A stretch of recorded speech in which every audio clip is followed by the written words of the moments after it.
Você sabia que o Brasil é um dos países que tem mais gente sofrendo com ansiedade e que a alimentação influencia muito na questão tanto de você ter ansiedade como você reduzir os níveis de ansiedade? Nós estamos aqui com a missionária Fernanda, nossa amiga, né, da obra, e ela não vai somente falar sobre esse assunto, como primeiramente ela vai se apresentar e contar um breve relato do seu testemunho, e depois nós vamos entrar sobre esse tema, sobre ansiedade, alimentação, para reduzir, para ajudar na questão dos transtornos e tudo mais.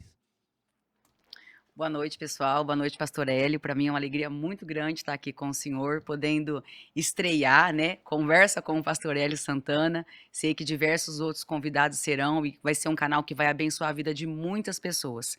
Quero dizer que é uma alegria muito grande poder estar aqui contando um pedacinho do meu testemunho e trazendo um pouquinho de conhecimento baseado no tema que hoje mais se é falado, que é a ansiedade. Como o senhor disse, o Brasil é o país mais ansioso do mundo, segundo a Organização Mundial de Saúde. E é um assunto muito relevante, principalmente para nós cristãos, que por muitas das vezes temos uma resistência em buscar ajuda, Isso. buscar um tratamento e, de fato, cuidar da saúde como um todo.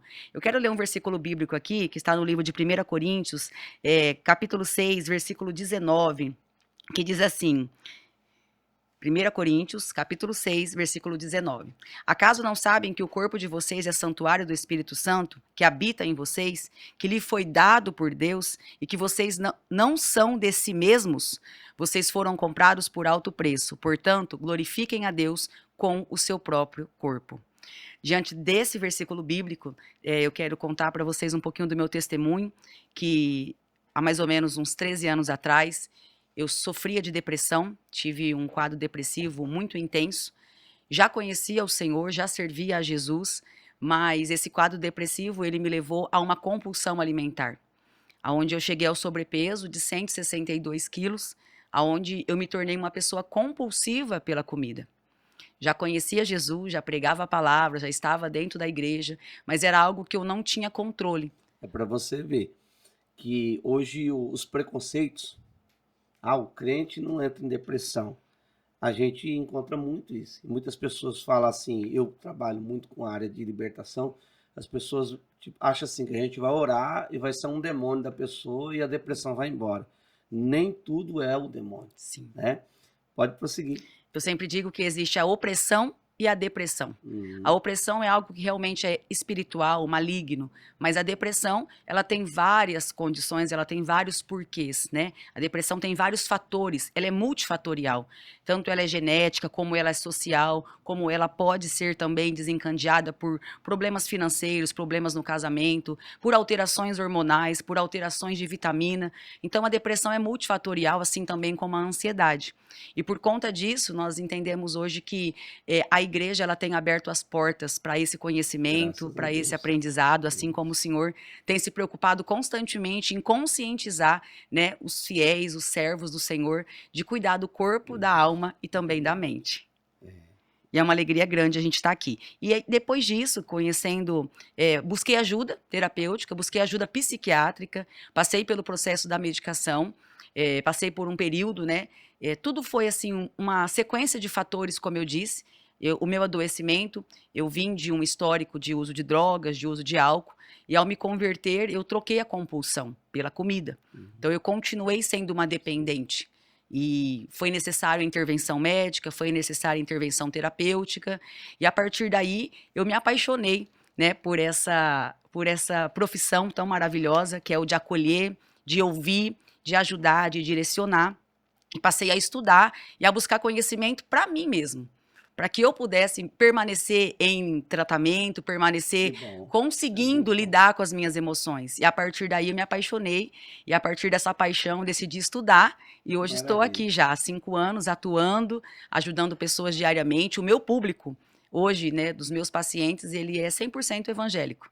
De pessoas que, tanto jovens como casais, como mulheres, que Hoje você entendem. é terapeuta Eu sou neuropsicanalista e sou Neuropsicanalista. estudante de neurociência do comportamento. Olha aí, que Em julho bênção. agora eu já termino a minha pós-graduação. Uma vitória para alguém que Sim, estava no fundo do poço, sim, né? Que procurou, né, em Deus, na igreja, sim, uma melhora, porém não era só a oração, não. mas tinha que tomar uma atitude. Tinha Isso que é muito tomar uma lindo. atitude. E foi necessário. E hoje eu conscientizo mulheres também, jovens, crianças, casais, de compreender que nós somos seres, né? É corpo, alma e espírito. Não tem como separar. Não tem como. E a gente muitas das vezes espiritualiza tudo. Aí retarda a busca pela ajuda, Sim. retarda a busca pelo tratamento. E isso faz com que muitas pessoas tenham aí um agravo da doença, levando também até outras doenças serem associadas, que a gente chama as comorbidades. Então, a busca pela ajuda profissional, nós não vamos ver um cristão orando porque ele está com um problema no coração. Nós não vamos ver uma pessoa que quebrou o braço apenas orando. Uma pessoa que tem um problema no fígado, no rim, na vesícula. Então, se fosse assim, ninguém poderia tomar nenhum tipo de medicamento. É. Precisamos entender que o nosso cérebro ele é um órgão, parte do nosso corpo. E assim como o coração adoece, o rim, o fígado, o intestino, o cérebro também adoece. E por conta desse adoecimento, entra o medicamento quando necessário, quando prescrito por um profissional, sempre muito bem avaliado, entendendo qual é o quadro, para que essa pessoa possa ter uma melhora. Por quê? Quando acontece uma desregulação neuroquímica, a depressão se instala. E sem a química, que através do medicamento a gente conquista, não vai ter um ajuste, não vai ter uma melhora. Então é necessário reequilibrar essa química cerebral, para que os sintomas possam sendo amenizados através da terapia, da oração, do conjunto. Tudo isso vai colaborando e cooperando para ter melhora e a pessoa de fato voltar, né, para a sua naturalidade, sair da doença, sair do transtorno. Então a nossa resistência hoje maior é em relação ao tratamento, que é o tratamento que eu sempre digo integral, né, entre uma boa nutricionista, Isso. um bom psicólogo, um Não é bom só uma parte, psiquiatra. não é só uma coisa. Não é só Ela uma tem coisa. várias coisas que se juntam para o tratamento, né? Todas as áreas precisam estar alinhadas. Eu costumo Isso. dizer que se os pilares não estiverem alinhados, a casa não permanece de pé. Isso. Né? Então, assim, a neurociência, ela já fala hoje da espiritualidade. Hoje nós estamos constantemente aí nas nossas aulas, na nossa formação, vendo que os neurocientistas comprovam que a pessoa que tem o pilar da espiritualidade, isso aqui é para você que muitas das vezes está longe dos caminhos do Senhor, muitas das vezes está meio aí balançado, mas também não está bem de saúde. Eu quero dizer para você que a neurociência comprova que o pilar da espiritualidade ele é extremamente necessário para que nós possamos de fato ter a cura, ter a melhora dos sintomas, e isso não é só para as questões da saúde mental, mas para todos os tipos de doença, todos os tipos de enfermidade. A neurociência comprova que a espiritualidade ela colabora para a evolução da melhora do tratamento ou até mesmo para quem não tem uma espiritualidade. Eles dizem espiritualidade. Nós sabemos que é a religião. Eles não usam a religião como fala, mas eles falam da espiritualidade, crer em algo, acreditar em algo. E a pessoa que crer em algo e acredita em algo é comprovado através de vários estudos que ela tem uma melhora, uma evolução, tanto em tratamentos de câncer como tratamentos psiquiátricos, muito mais rápido. O reparo da enfermidade é muito mais acelerado do que uma pessoa que não tem. Olha aí. Então aí está assim, a base de nós estarmos sempre na presença do Senhor constantemente. Eu quero chamar aqui a atenção do nosso público que siga, né, a missionária Fernanda nas suas redes sociais, no Instagram, porque ela já ficou de cadeira de roda, né? Sim. Já ficou sem movimentos. E ela vai contar um pouquinho sobre isso aqui, para você entender o trabalhar de Deus na vida de alguém que se recuperou e que agora pode ajudar outras pessoas. Não só na parte da pregação da palavra, de ensino da Bíblia, mas como trazer também a questão da terapia, da neurociência e ajudar as pessoas. Isso é muito lindo. Da onde ela saiu, da onde Deus tirou ela, para hoje ela ser uma bênção na presença de Deus. Então, gostaria que vocês seguissem ela, né? Não vai dar tempo da gente falar sobre tudo aqui, sobre o testemunho todo dela, mas é só ir lá no Instagram dela. Quem me segue, eu quero que segue ela, para poder também ser aí orientado, porque é pessoa de Deus, saudável na fé, no ensino da palavra, e vale muito a pena, né, você aprender e crescer com essa mulher de Deus. Eu agradeço a indicação, agradeço também a divulgação, assim como também vejo que o seu trabalho vai alcançar muitas vidas, vai ser um trabalho assim de um divisor de águas na vida de muitas pessoas, porque quando parte de um líder religioso, o impacto é muito maior. Quando parte da parte de um pastor, de um líder, de alguém que está à frente da obra, trazendo esses temas, trazendo essa abertura, as pessoas se sentem acolhidas e não, peraí, o meu pastor, o pastor Hélio, ele está orientando, ele está ensinando, ele está falando sobre o assunto, então peraí. Então a admiração que as pessoas têm pelo Senhor, pelo seu chamado, vai fazer toda a diferença para que elas possam compreender e buscar esse conhecimento, buscar essa ajuda. Há mais ou menos 4 anos, eu tive uma trombose, já tinha feito uma cirurgia, né, vascular, tirado uma perna toda safena, por conta de questão vascular devido à obesidade, né, a obesidade é uma doença simplesmente inflamatória, ela vai acarretar vários e vários problemas, não é sobre aparência, mas é sobre saúde mesmo, e a vascular sempre disse que era por conta da obesidade, que eu tinha, as minhas veias estavam enfraquecidas. Então, eu precisei fazer uma cirurgia. Depois de 1 ano e meio, eu tive uma trombose. E eu precisei novamente fazer uma nova cirurgia. E nessa cirurgia, eu tive uma lesão medular por conta de um erro anestésico, um erro médico. E o hospital tentou fazer toda uma manipulação de que não era erro médico, mas quando eu sou levada da cidade de Araçatuba para a cidade de Birigui para fazer um exame numa clínica particular, ali foi constatada uma lesão na medula, na altura do tórax. Então, no hospital fez toda uma investigação, vários exames, tomografia, ressonância, colheu líquido, né, da espinha, fez vários exames da medula e não achava nada. Foi necessário que eu fosse transportada para Birigui através de uma UTI móvel, e ali eu fiz um exame de alta complexidade que chama potencial evocado. Eu fiz dos 4 membros, não é um exame tão comum, é difícil de achar, acha só em Birigui e em Ribeirão Preto. Somente essas 2 cidades que tem.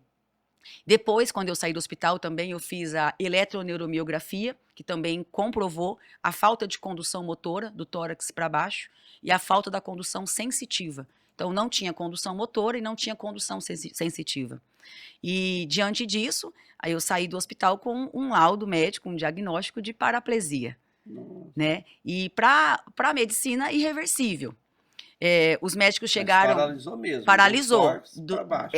Da cintura para baixo, paralisou. Eu não sentia nada. Tanto que eu usava fralda, não sabia quando eu ia fazer as minhas necessidades fisiológicas. Eu não tinha esse controle. Né? Então, usava fralda. E assim, o hospital preparou a minha casa para me receber, fez ali, montou um home care. Então, eu tinha cama hospitalar, cadeira de banho, cadeira de roda, fisioterapeuta, psicólogo ia na minha casa, médico ia na minha casa, porque aquilo ali o hospital trouxe como uma oportunidade de me acolher e me dar um suporte pós isso, porque eu fiquei 27 dias internada. Além da paralisia, eu tive uma bactéria hospitalar que me levou 17 dias para o isolamento. E aí, por conta desse isolamento, eu perdi muito peso, eu tive muita confusão mental. Essa bactéria ela causava uma infecção muito forte, fiquei muitos dias no antibiótico e eu tive muita confusão mental. E no meu laudo, no meu diagnóstico, inclusive, tem todos a gente tem os laudos, tudo, tem todos os porquês, né, de eu ter ficado daquele jeito, e aí tem embaixo transtorno somatoforme. Somatoforme e um ponto de interrogação. Nesse ponto de interrogação do transtorno somatoforme, quando você vai estudar sobre o que é o transtorno somatoforme, ele é visto como um transtorno multifatorial também, relacionado à questão de estresse crônico, de grande pressão emocional. Então, existem pessoas que podem ficar paralisadas, que podem ter várias condições sem ter nenhum problema de saúde. E por causa dessa pressão toda. Isso, porque vai afetar áreas do seu cérebro que são responsáveis pela condução motora, pela condução sensitiva. Muita gente não sabe. Muita gente não sabe. Então, foi um tempo muito difícil para mim. Eu precisei, trabalhar muito a minha mente. Eu passava com um psicólogo 2 dias na semana, ele ia na minha casa, porque foi muito difícil lidar com aquela situação, ter que usar fralda, depender do fisioterapeuta, não conseguir andar. Eu tive que adaptar a minha casa para poder conseguir me locomover com a cadeira, porque é uma casa que ela não foi preparada, não foi Sim. construída para uma pessoa que é cadeirante, né? O banheiro eu tomava fora do box, porque não tinha como, né, entrar para dentro do box com a Uhum. cadeira. Foi muito difícil, tanto para mim quanto para minha família. E eu havia perdido meu pai recentemente, né? Meu Deus. E meu pai, infelizmente, faleceu. E eu tinha perdido meu pai de uma forma muito triste. Meu pai, infelizmente, foi vítima de uma tentativa de assalto no Rio de Janeiro. Faleceu com 59 anos, então eu já vinha de um estado emocional não muito saudável, morando com a minha mãe, por conta que a minha mãe também adoeceu pós a morte do meu pai, a minha avó acamada de 96 anos, então foi vários fatores, né? Situações E assim que várias situações. E o doutor falou que por conta das minhas questões emocionais, aquele problema que já era um problema complicado, ele se potencializava. Então as nossas emoções precisam estar em alinhamento constantemente. E como que foi a questão de dar essa volta por cima? Porque a tua vida não tava só o problema na questão da saúde agora. Era emocional, familiar Sim, e e financeira, financeira. porque em todas as áreas, né? Sim, Porque eu tenho certeza que esposo, todo mundo teve que se mobilizar de alguma forma, sim. deixar de trabalhar para poder cuidar de você. Como foi essa volta por cima? Olha, essa volta por cima, como eu já vinha estudando, eu já vinha aprendendo sobre inteligência emocional, que foi a primeira área que eu mais busquei, sobre análise comportamental, eu agreguei junto com o poder da palavra de Deus. Eu me Glória a recordo que Deus. certo dia eu estava muito deprimida e eu recebi um louvor da minha pastora, e nesse louvor falava: ainda tem vida aí. E eu me apeguei Glória a naquele Deus. hino e eu fui para a palavra. Eu falei: Senhor, a tua palavra diz que eu posso todas as coisas naquele que me fortalece. Glória a Deus. Independente de eu estar andando ou não, não me deixa desistir. E o Senhor falou para mim: agora é a hora de você viver tudo que você pregou. Olha aí, maravilha. Agora é a hora de você viver o que você prega. E Você você estava prega lá, paralisada, paralisada, né, da cintura para totalmente baixo. fragilizada emocionalmente, financeiramente, a família, a minha mãe muito adoecida. E o que, que acontece? Ainda um detalhe: enquanto eu estava internada nesses 27 dias, a minha avó veio a óbito.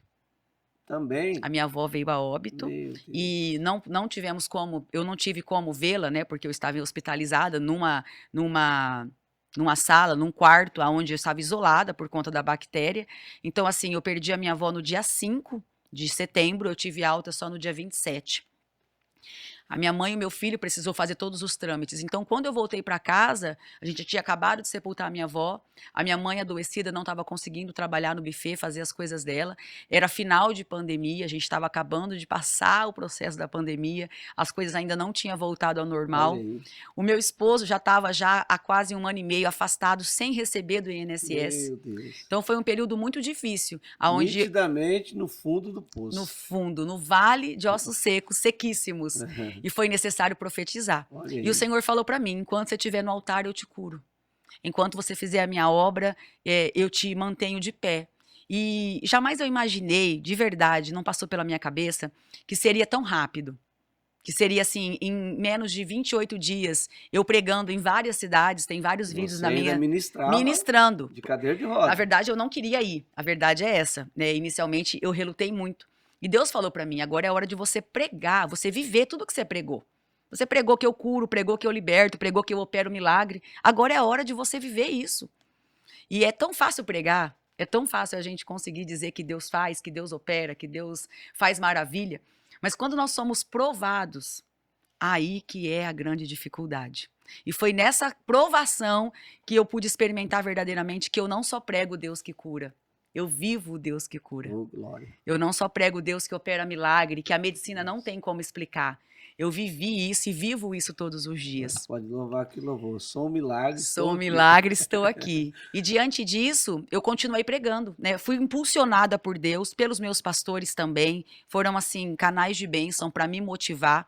Eu tive muito apoio espiritual, muito apoio, sabe, familiar. Graças a Deus, a Maravilha. minha família me acolheu. Meu esposo, sem palavras para ele, cuidava de mim como cuida de um bebê, né? Sempre ali me motivando, e ele me levava assim na frente do guarda-roupa, na frente da sapateira do meu closet.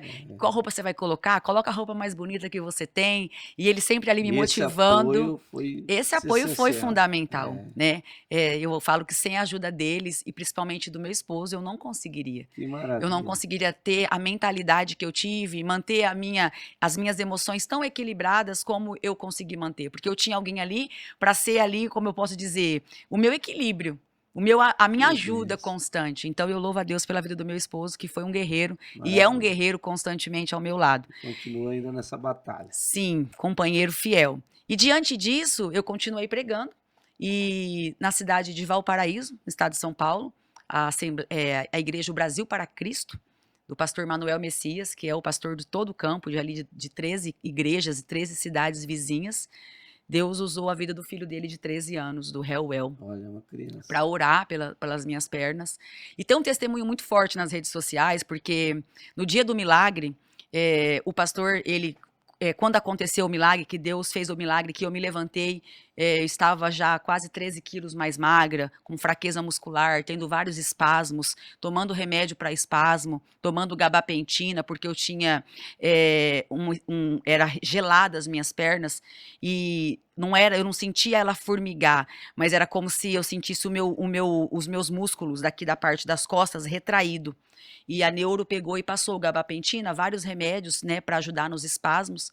E nesse dia, eu me recordo muito bem que eu cheguei ali e eu estava sempre ministrando embaixo, porque as igrejas não tinham acesso a cadeirante. Então, todas as igrejas que eu tinha passado até aquele momento eram embaixo. E lá atrás, Deus falou que enquanto eu estivesse no altar, Ele me curaria. E eu fui ministrar para os jovens, e o tema era Ai Fé. E nesse tema de Ai Fé, o Senhor ali ativou a minha fé, e não só a minha, como a de todo mundo que estava ali. E Deus me usou para falar com esse jovem. Na página da igreja tem o vídeo completo de toda a pregação, eu contando o testemunho e posteriormente tudo o que aconteceu, porque estava sendo gravado pelo Facebook. E ele orou pelas minhas pernas, ele colocou as mãos nas minhas pernas. E enquanto eu profetizava para ele, Deus ministrou no meu coração para o pai dele ungia a mão dele. E o pai dele no vídeo unge a mão dele. E o pai dele já vai e já ajoelha, porque o pai dele conta que, o pastor Manuel, que Deus já tinha falado com ele. Olha aí. Que Deus ia operar algo sobrenatural. E aí ele ajoelha. No vídeo você vai ver o tempo todo ele com a boca no pó mesmo. E o menino com a mão nas minhas pernas. E quando ele coloca a mão na minha perna, no meu joelho, eu sinto assim como se fosse uma descarga elétrica. Glória. E aí o Senhor começou a gritar no meu ouvido, levanta, levanta. E eu comecei a tremer.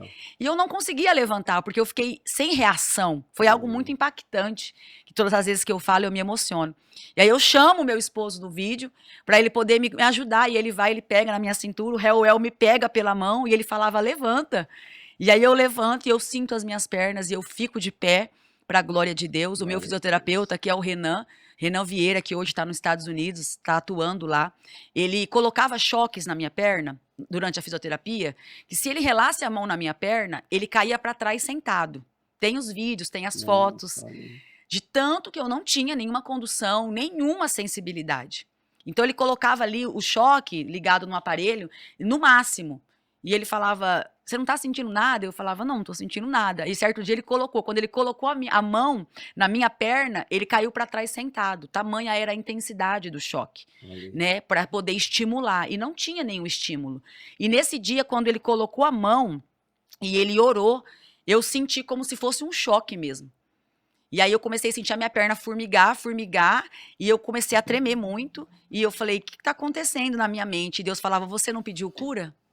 Eu marquei hoje para te curar. Você não pediu o milagre? Eu marquei hoje para fazer o milagre. Deus é Deus de repente. Sim. Eu quero já até declarar isso sobre a tua vida. Você que está aguardando o milagre da parte de Deus, saiba que Deus é Deus de repente. De repente Deus pode chegar e mudar a tua história. Mas você precisa estar posicionado. Continue fazendo o que Deus te delegou. A tempo e a fora de tempo, porque o cenário não tem o poder de anular a promessa. A promessa do Senhor, ela não tem como ser anulada. O cenário pode ser desfavorável, o cenário pode ser totalmente contrário, mas quando a gente crê na promessa e crê no Deus da promessa, Ele faz muito além do que pedimos e pensamos. E ali eu fui curada, levantei, andei, e no final, vocês vão ver que o pastor Manuel conta um sonho, que um pastor ligou para ele e falou, olha, eu sonhei com o senhor. e tinha uma festa na igreja. E nessa festa, Deus fazia um milagre muito lindo. E eu via o Senhor ensinando uma menina a andar. Olha aí. Deus revelou isso para o pastor no dia à tarde do sábado à noite que eu ia ser curada. Glória a Deus. Então, assim, foi tudo confirmação. Deus preparou todo um cenário, todo um ambiente. E ele falou assim, amém, né? O pastor falou, amém. Que Deus faça o que ele quiser. Só que o Reuel, que é o menino que orou pela minha perna, o pastor Manuel tentou entrar no hospital 27 dias sendo capelão. E o hospital não autorizava a entrada dele. Porque o Reuel, que é um jovem muito espiritual, um menino que prega a palavra, um menino usado em dons de cura e de maravilha, ele começou a fazer uma campanha pela minha vida meia-noite. É uma família que eu amo muito, Maravilha. são pastores amigos, assim como o senhor, a pastora Vou Fabiana. trazer o Reuel aqui para o Sim, podcast também. sim, o Reuel é uma bênção, um menino, assim, iluminado, cheio da presença de Deus. Vai ser, assim, com certeza vai abençoar a vida de muitas pessoas. E ele queria orar por mim, e ele fazia campanha meia-noite. O pai dele e a mãe dele me contou isso depois, eu não sabia. Era muita gente orando, né? E ele queria orar por mim. E o pastor Manuel, ele relata que ele sentia que ele tinha que orar por mim no hospital, que alguma coisa, Deus queria fazer alguma coisa. E ele relata isso para amigos nossos em comum. E ele falava, por que que eu não consigo? Ele chegou, foi barrado pelo hospital, o hospital não autorizava. E ele é capelão. Mas quando eu fui para o isolamento, tinha a questão também da contaminação, que não podia receber visita. Foi 17 dias isolada. Então, mas enquanto eu estava no quarto, ele também não conseguiu acesso.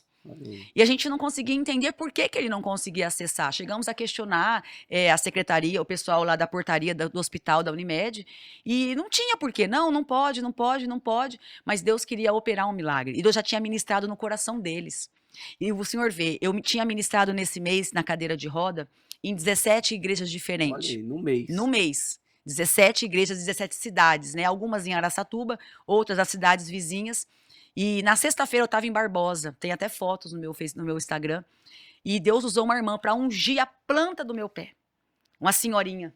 E o meu esposo estava até junto, acredito que ele lembre disso. E ela falou, eu posso ungir o teu pé? Porque Deus falou no meu coração que você vai pisar a planta do teu pé novamente no chão. Oh, glória. E eu falei, amém, eu creio, e eu chorei muito no final do culto, já tinha acabado o culto, e eu vim embora. Só que nesse dia que eu vim embora, a minha fralda vazou. E eu voltei toda feita xixi. E eu chorei muito, uma situação muito difícil para uma mulher que era saudável e se ver nessa situação. E naquele dia eu falei assim, eu não vou mais pregar desse jeito. Enquanto eu estiver nessas condições, eu não tenho condição de sair para pregar, para ir para fora. Olha como que eu tô, olha como que eu cheguei. E foi muito difícil para mim. Eu me senti muito impotente, muito incapaz. E no sábado eu tinha essa agenda, era para fechar o mês de outubro, dia 28 de outubro, ou dia 29, não me lembro certinho. E eu falei, só vou atender mais esse convite. E eu não vou atender mais os convites daqui para frente, até que Deus faça um milagre. E naquele dia, no sábado, que foi na sexta isso, no sábado, eu experimentei o maior milagre, né? A partir daí você começou a andar. Andar. Andar mesmo. Andar mesmo, sem apoio, sem nada. Eu quero ser o pastor Hélio aqui, agora. Os irmãos da igreja me conhecem. Uma mulher que não andava, tinha toda essa situação, você viu aqui. Uma criança, praticamente, indo para a adolescência, pregando a palavra, orando por uma mulher se levantar de uma cadeira de roda. Sim. Eu quero te chamar a tua atenção. Por que você foge da obra? Por que você não quer fazer a obra? Qual é a dificuldade de fazer a obra?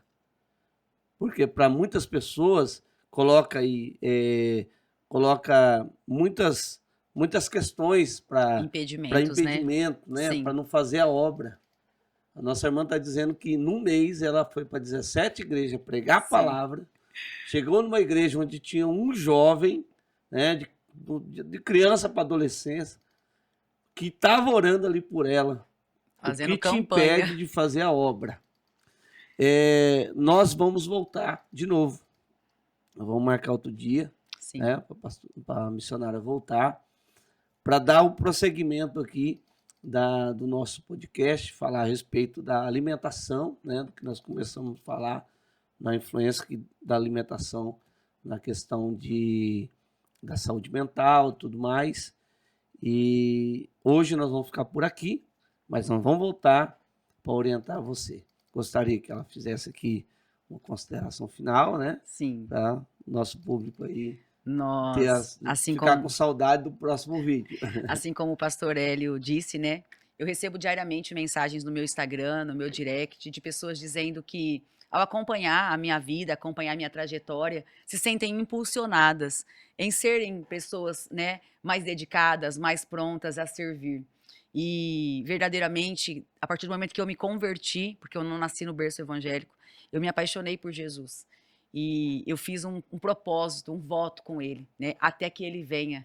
Então, até que ele venha, eu quero servir, eu quero ser útil, eu quero estar fazendo a obra a tempo e a fora de tempo. E diante desse voto, eu percebi e eu vi o Senhor me provando diversas vezes se eu ia permanecer nesse propósito, se eu ia permanecer diante desse voto, se era só falácias ou se de fato o meu coração está integralmente entregue a Ele. Então eu quero dizer para você que não coloque impedimento para fazer aquilo que Deus confiou ao teu coração. Eu sei que existem momentos na nossa vida que é extremamente difícil, desafiador, mas Deus continua sendo Deus, Ele não perdeu o controle de nada. E assim como o pastor falou, nós vamos voltar para dar continuidade, para contar outras maravilhas e também para falar sobre a saúde mental, a alimentação, a influência, o quanto você pode melhorar a sua qualidade de vida através de alguns ajustes. Muito obrigada, pastor Hélio. Nada, Deus ela vai abençoe. voltar para terminar o testemunho, porque não acabou. Ela passou outras situações no hospital e tudo mais. É uma vencedora. Tem um marido que é uma bênção, né? E nossa família, eu, a pastora Fabiana, né, amamos esse casal, né, que Deus tem colocado no nosso caminho aqui. A gente tem uma grande parceria na obra. Ela vai voltar para contar o testemunho, terminar o seu testemunho e também para nós falarmos a respeito de como a alimentação influencia muito na saúde mental, né, não só de piorar a saúde das Sim. pessoas, como de melhorar a saúde Trazer das pessoas, benefícios. trazer benefícios. Isso mesmo. E você não se esquece aí de dar um like, um joinha, ser bem relevante para você esse conteúdo. Você também compartilha para os seus amigos. Tem pessoas que precisam ouvir essa palavra, essa mensagem, esse testemunho e também possa inscrever no canal. Eu quero pedir para você que segue, Sim, né, os no meus Instagram, seguidores, com para me certeza. seguir também, que nós temos uma parceria de Sim. bênção, né, para a Sim. vida das pessoas, né? Com certeza. Deus abençoe e fique na paz do Senhor Jesus.